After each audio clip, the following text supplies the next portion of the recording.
In today's video, I'm going to teach you how to open Steam desktop games without Steam Desktop.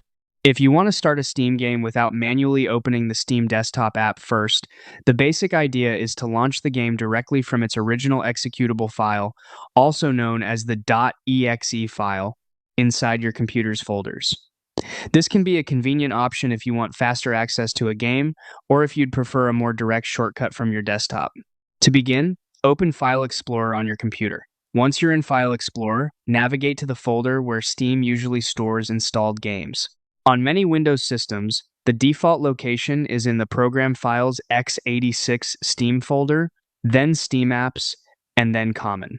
This is often the first place to check because it's where most Steam game files are typically installed. After opening the Common folder, you should see a list of folders for the games installed through Steam.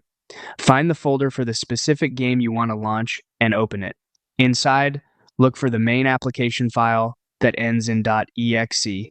Some games include several executable files, so take a moment to identify the one that either matches the game's name or looks like the main launcher file. Once you find the correct .exe file, double-click it and see if the game opens directly. In some cases, the game will launch right away without you needing to open the Steam interface yourself first.